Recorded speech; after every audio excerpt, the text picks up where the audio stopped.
Today, we are tracking the developments in Nepal, where widespread protests by students have turned shockingly violent. 22 lives have been lost in the past 2 days. The protesters are burning down almost everything in Kathmandu: the Supreme Court building, Parliament building, houses of leaders. Prime Minister Oli has resigned and is believed to have fled the country. More than a dozen ministers in the government have also quit. It is not clear yet whether the president is still in office or he too has quit. It's being speculated that the army might take over. What's happening in Nepal? To tell us more about the troubled Himalayan country, I have with me today Professor S.T. Muni.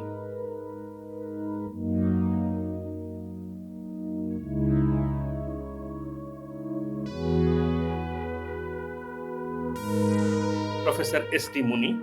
For a long time, he taught at Jawaharlal Nehru University, where he's a professor emeritus. He has been on the executive council of Institute of Development, Defense and Strategic Analysis. He has been an ambassador and a special envoy of India. He has authored uh, several books on Nepal itself, on South Asia, and various other geopolitical themes. Welcome, Professor Muni. Thank you for taking out time so Okay. early in the morning. Why is Nepal burning? Well, Nepal is burning because the Nepal government have not been able to deliver to the people to their aspirations and expectations. There was a huge corruption in the country. There was huge inefficiency, malgovernance for last more than a decade. Actually, the Republican system started by 2008. So, past 17 years, there have been continuous political instability and the malgovernance, including corruption. More than that, the leadership has, stuck to power. There are almost three major parties, and all the three leaders have been circulating amongst themselves.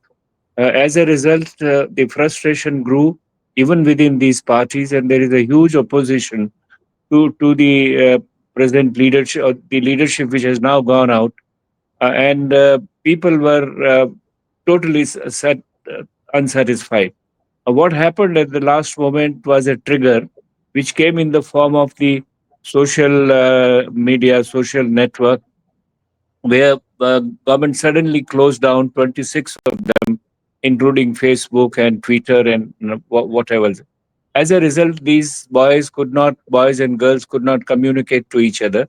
They were communicating with each other on the issues of corruption and inefficiency. And they thought, and perhaps rightly so, that the government closed them in order to stop this kind of a campaign which was going on for last several months. So they revolted. And what you see today is the result of that revolt. So it's not, a lot of media outlets initially made it out to be about a ban on social media, but it has been building up. That's what you're saying. It has been building up for months or years, even one could say. Now, uh, looking at what has happened yesterday, particularly uh, the violence that we have seen, is it really spontaneous, or is it somewhat organized? The protests. Well, it it was spontaneous in the sense triggered by the social media crisis, but the disenchantment was building up, and there were youngsters who were in communication with each other on most of these issues of the leadership corruption and leadership inefficiency. They were exchanging their notes, so there was a network which was in a way ready, and that network suddenly got frozen because of the social media, so it erupted. If it did not erupt 2 days earlier, it would have erupted sometimes later. So it was in the making. It was not suddenly. spontaneous in the sense that this feeling that this government should go and this is not delivering to us was there very much. So, Mhm. but the trigger, as I said, which made it appear as if this was a sudden eruption Mhm. So and a spontaneous one. this is not the first time we have seen a crisis of this kind, or of these kinds in Nepal. Nepal has been struggling to stabilize as a democracy for now almost more than 3 decades, we can say. Uh, since it abandoned monarchy, moved on to constitutional monarchy, and then from constitutional monarchy moved into a republic. Could you take our audience through what have been the major hurdles, or roadblocks to Nepal stabilizing as a democracy or maturing as a democracy? Well, the political turbulence in Nepal started with the 50s, in fact, after India's independence, immediately. Earlier Nepal was being ruled by the Ranas, which was quite a feudal autocratic kind of an order. And people rose against that system uh, way back in the late 40s when India's independence struggle was also going on. And once India became free, these people who had even participated in India's independence struggle, people like BP Koirala or the Nepali Congress, which was there, they demanded change in Nepal. And as a result, change took place with India's mediation in 1951 when the Ranas were out. The king was restored. King was a rubber stamp under the Ranas. King was restored. But then the other problem came in 1960, when in 1959 they had a representative government, an elected parliament, and a constitutional monarchy. And the constitutional monarchy felt that it cannot remain constitutional because it was not happy with the powers, very limited powers it had. So King Mahendra struck, and that was a royal coup in which the elected government was thrown out, parliament was dissolved, and a new system was put in called the panchayat system. That panchayat system also tottered around. It could not deliver to the people. And eventually, that panchayat system came to an end in 1990. After 1990, again the multi-party system which was restored, and people were having their representative institutions. These institutions were challenged by the on the one hand by the Maoist insurgency, which challenged the monarchy. They said monarchy must go, and monarchy struck by in 2002 when the king took absolute powers in his own hand. So from 2002 to 2006, that struggle went, and eventually the monarchy gave in, and constitutionally monarchy was removed in 2008. So this is how and a full republican federal system for the first time was established in Nepal, and that system, as I said, for the past 17 years, it has not delivered, it has not worked. So people have been frustrated. Even the Maoist rebellion rose up largely because monarchy could not deliver it. And monarchy has been in power for last 250 years. The feudal system was in power and could not deliver. So it is unfortunate that the rulers in Nepal have not bothered much about their own people. The result has been that there is a widespread frustration. People are going out, young people are going out for their jobs. They don't get any employment within Nepal. There is poverty, there is a stark inequality. Some people are hugely rich, and others are abysmally poor. So, this is how the contrast has been going on for all these, I would say, since monarchy, but let us say since 1960 or 1950, whichever date you want to start. So it's almost more than 7 decades. Yes. Nepal has been struggling to find an anchor in democracy. So the monarchy has gone and come back, staged a comeback. I mean, it kind of has they have taken turns, and we saw that happening in 2002. In fact. Uh, I was a younger reporter those days working for the Associated Press, and I covered the royal emergency extensively. And what struck me when this eruption of protest happened was that the names of the politicians we were hearing 2.5 decades ago, they remain the same today. They are the same people, those who won back in 2008. Nothing seems to have changed as far as the political elite is concerned. So, as some of the protesters are saying, in place of a monarchy of the king, we now have a monarchy of ministers. So where, I mean, how do you see this festering struggle uh, of kind of stabilizing democracy there? Where do you think, why the political parties have gone wrong? What is the political economy that has led to this?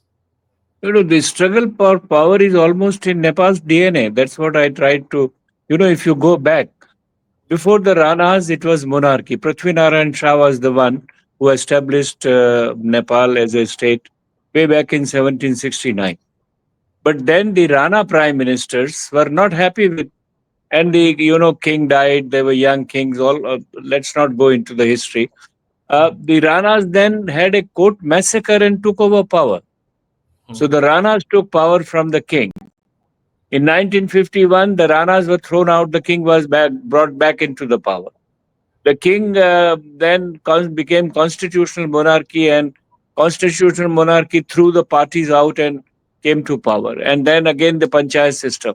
This power struggle has been going on. Unfortunately, as you said rightly, that after 2006, when this Republican federal system has come into being, the leaders have been struggling for power against each other.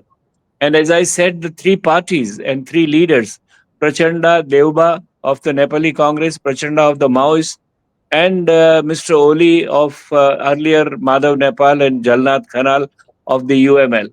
Now they have been, changing seats amongst themselves, and largely because nobody gets absolute majority, so they have coalitions, and within a year or two, the coalitions collapse.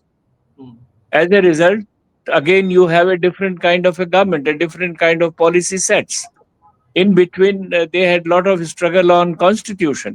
They have made a constitution in which the dominance of the hill people, hill Pahadi people, largely those who are dominant castes in the hills, they had captured power for a long time, for centuries. They have been in power, and they are not leaving it. Whether it's not only the kind of a government which you have, but even in bureaucracy, even in army, even in police, everywhere. mm, As you know, in India, we talk about Dalit being kept out and upper caste having in power, which similarly there, the upper castes have been in power, and the people in Tarai or the tribal groups have always been kept out. So this struggle is in such a manner that no constitutional system, no structure of polity has been able to resolve, largely because of excessive ambitions and expectations of the leadership of the elite class, which doesn't seem to leave power at all. Today, you have a struggle at a different level between hills, the upper hills, the mid hills, and the Tarai, where they don't want to share power with them. Tarai has almost 35% of the population, but they don't have equitable share in the administration of the country or in the economy of the country. mhm. So So, economy has suffered, and Nepal had only two, major resources which could build up their economy. One is tourism, and the second was about hydropower. And they have, because of these internal struggles, they have not been able to harness them. As a result, poverty remains there. Abysmal poverty continues to be there. Largely an agriculturalist society and largely a rentier state. So the mhm, kings and the rulers are happy getting their own advantage and they don't care about it. This is what the sum and total of the entire dynamics of politics and economy in Nepal has been. yeah. So the inequality cuts across not just economy but also politics. And Nepal, Yes. the unemployment rate among the youth, 15 to 24 years, is almost 20%, which means one out of every youth between 15 to 24 years of age seeking employment is unemployed, doesn't have a job. Almost a third of Nepal's income now is remittance driven. Uh, so there is, and what we now learn that this had been building up. The issue of unemployment, corruption, nepotism has been building up, and as you very nicely explained, power has remained limited to select political families, and it's the musical chairs between three dominant political parties who seem to have got increasingly disconnected from the people, and that's what now is spilling onto this protest that we see. Now let's get down to the protest that we are seeing. Who is, I mean, are there people behind these protests? We hear about Sudan Gurung. We hear about the symbolic ideas that they have picked up, the what you call the symbols of protests that they have picked up. Is that does that tell us something about the nature of these protests, where which directions politically they could be headed? Well, I think they are all youngsters. This Gurung is a youngster. He is a part of the social network. They have formed a group called Hamro Nepal or Hami Nepal. We are the Nepal.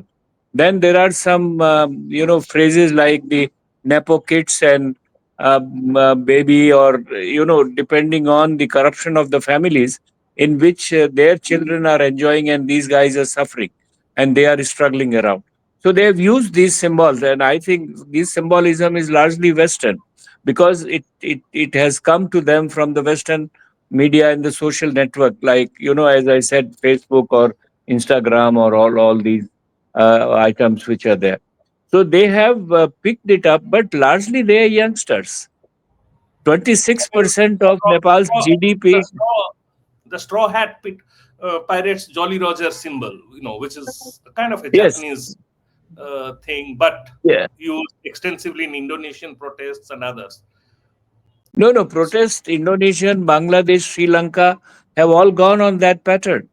yeah, If you see broadly, so yeah. this is what they have picked up, but they're largely youngsters who really have been, unhappy, frustrated.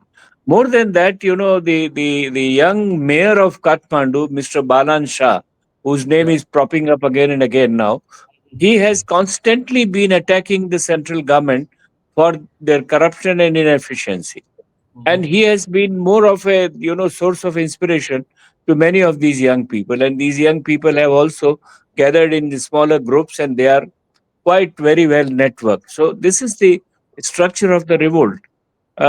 I don't see if there is one single leader who can be named as the one who has organized everything in a systematic manner. I think it is an amorphous grouping. It is a grouping, it is a networking, but its nature is amorphous, and there are people who can be identified, but at various levels. If you look at the last 2 days protests, I have a different feeling that on the first day the protests were far more civilized, Mhm. and the violence was accounted to the police and the security forces. They Absolutely. were the one who killed people. Next day, what happened was that the violence came in the hands of the protesters, Right. and the attacks have been on the system and establishment. Now, first day it appeared as if they were attacking the issues like corruption and inefficiency and the bad leadership and all that. The second day it appeared that they are attacking the whole system. They burned parliament, which is a symbol of republican system. They burned Supreme Court, which is a system of republican system. They burnt the whole Singh Darbar, which is their central secretariat. So if you look at the pattern in which this, therefore, I have a feeling that on the second day, all other opposition parties might have quietly joined it. And Mhm. I quite see that the political activists of the parties, not the leaders, but political activists of the parties were very much there. At the Mhm. same time, I want to add one more thing, that in the leadership of the destruction, most of the violence, arson, and the kind of hitting of individuals, all that, I have a suspicion that the royalists have taken place. If you go through the police process of finding a criminal, they first look at who will benefit out of this crime. Correct. So if you look at this protest and try to see, by attacking the system and destroying the republican institutions, president's official house is burned down. Why? Yeah. I mean, president did not do any of these activities. Yeah. One Mr. Jalnath Khanal, who was a former prime minister, all right, for a very Mm. short time, but he was nowhere involved in the decision making in the last more than 2 years. Right. And he was completely out of the UML. He was thrown out of the UML ruling party, Mr. Ori's party. Now he and his wife were thrown into their burning house, and Right. the wife died out of that. That's not rational. It is not attacking corruption. Yeah. It is something beyond that. So And that beyond, sorry, I find that one must look for who is the beneficiary of this kind of a chaos and anarchy, and who is the beneficiary of destroying republican institutions. So, I Now, mean, that's what exactly I was asking. Looking at the violence and looking at the symbolism in use, what seems like the political direction of this protest, and as you very rightly said, yesterday things took a very different turn, and it would appear that the royalists are going to benefit it, and it appears I because we have suspect, also I mean, we no we we have don't seen. have an evidence. We don't have a concrete evidence, though the royalist leaders had said we are supporting the movement and we are a part of it. But others have also said, Balan has also said it. And Okay. Ravi Lamichan, who is not a royalist, he also said that we support. Prachanda also said, who is not a royalist. So people had made statements, therefore, a concrete evidence that the royalists infiltrated this movement, used the cover of the youngsters' protests, and burnt it down, everything else, is a strong possibility. All I am saying is that we are saying it on the basis of suspicion. We don't, I mean, at least I don't have any concrete evidence to say Right. that, look, this is the proof, and I can say that the royalists are there. But the Right. only party, only political formation which will be benefited by the complete smashing of the republican system are the royalists, because they have been asking for the return of monarchy. They have been Right. asking for throwing away the republican system. They have been asking for throwing away all these leaders who are corrupt, inefficient, nepotist, and whatnot. Right. So you just Uh, put two and two together and you find a some picture emerging. so what happens now? Now, Oli has resigned and seems to have fled the country. Several ministers in his cabinet have quit. The army yesterday said that it is in talks with the protesters. What happens now? Does the army take over? Is there a risk of the royal family coming back? How do things now you see unfolding? What are the possibilities? Well, I think the president is still there. There Mhm. were rumors that he has resigned, but I haven't got any, any authoritative news that he has really resigned. So, president as an institution stays there. The army has come out and said we must protect national property and all this must end.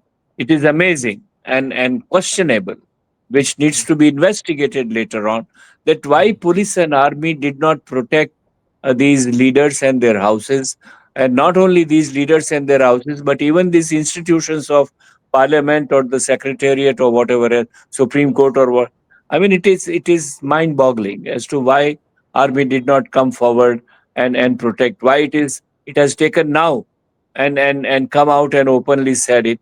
I am told that when Prime Minister Oli, before resigning, he asked the army and said, the Kathmandu is under your control and you do whatever you want to do. And army chief seems to have told Oli that we cannot do anything unless you resign. That's what made his resignation expeditious. So we do Mhm. not, I mean, it's not understandable. And I cannot rule out completely the possibility that there are sections sympathetic to the royalist in the security establishments as well. I Absolutely. cannot rule out. I'm sure that in the last 17 years, the democratic system has appointed the present army chief is an appointee of the democratic system.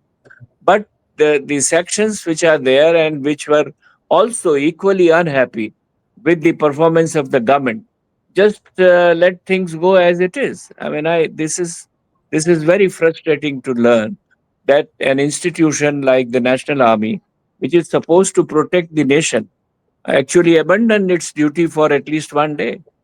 Mhm.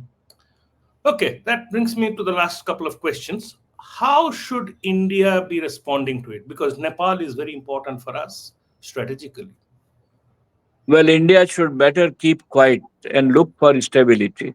As you can see in India's statement, which is quite, a known format, that you should keep peace, you should negotiate, find out your own solution. Because if India indicates of any preference either for the system or for the leader, it will turn there, it will be exploited politically by there are many sections who have always been a great deal of Nepali nationalism is anti-Indian Anti-Indians. for their identity and whatever. So I think it is better that whatever India does, it must do that very quietly and in a very measured manner, not jumping into the fire. And it cannot douse that fire in any case. It cannot physically do anything. Things have to happen in Kathmandu, and all it can do is to exercise its goodwill, which is tremendously spread out in the army, in the establishment, in the bureaucracy, in political leadership, and try to work through those links to ensure that there is a semblance of an order comes to Kathmandu, and you can coolly think about an alternative or an interim arrangement. And one interim arrangement, I don't see a king coming back, royalty coming back, because none of these youngsters have ever asked for the return of the royalty. Those who have been heading the movement, they are not in favor of it. The royalist forces might have sneaked into them, used their cover, and did the violence, but they are not the spokespersons of this movement or this uprising. So I don't think the monarchy will come back in that way. But what can happen is you can find other interim arrangement. I mean, one which is being widely talked, that bring Balan Shah and then have an interim government and then declare elections and find a new system in which new leadership comes, new parties come up. All that can happen. But there is still a long distance between this situation and a stable unfolding of the election process and forming a new government. We have to keep our fingers crossed because it's a faction ridden society, it is a faction ridden polity, and what can go wrong at what stage is totally unpredictable. Hmm. Now, for my last question, I would like you to put on your hat, not just as a Nepal expert, but as a South Asia expert. And what we are seeing in Nepal. Well, there are local factors, but there is also something, the underlying factors around unemployment, around rising inequality. They have kind of become a challenge globally and across the South Asia subcontinent as well. So we saw similar developments in Sri Lanka. We saw similar developments in Bangladesh. Now we are seeing similar developments in Nepal. We are hearing in Pakistan, Imran Khan is cashing in on the growing resentment. Are there lessons for the political class in India from these things? Well, political class in India must realize that you cannot keep people frustrated for a long time. Though I think Indian system is very different. We have very strong roots of democracy. We have very strong roots of law and order as it is. There are distortions and deviations. There is no doubt about that. But we should not. We are still not in a position that we face a Bangladesh type situation or a Sri Lanka type or a Nepal type situation. But comparing it with other cases in South Asia and also bringing in the geopolitics, I must make a couple of very short point. One, if you compare in the Bangladesh and Nepal, it is known that the Americans played the key role. It is known there, but it is also known that India was on the same page with America so far as Sri Lanka is concerned. And in Bangladesh, India was pitted against the American moves which were there.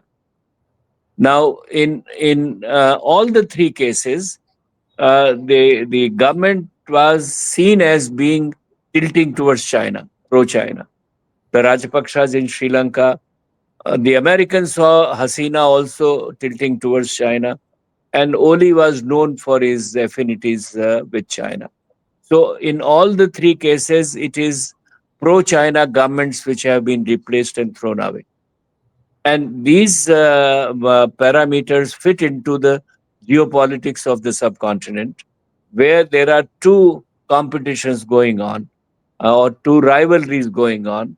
One is at the Indo-Pacific level between US and China. The other is at the regional level between India and China. And I think there is a mix of both of them, which, if at all, and even in Nepal, for instance, I am told that the Open Society of George Soros is somehow involved in this movement, and all the social media networks which were closed down and were asked to register and regulated are all US based. Their stakes are in the US. Uh, um, there has been a conflict between the US offer of 8 MCC and the BRI, which is the Chinese one in Nepal, for going on for a long time. So these are the pieces if you can put together, you can also see a geopolitical rivalry affecting this. So what I feel is that it was an internal discontent and frustration. It was an upsurge of that frustration, which is evident, but certainly the geopolitical rivalries have exploited it. And they have also probably made an advantage of it.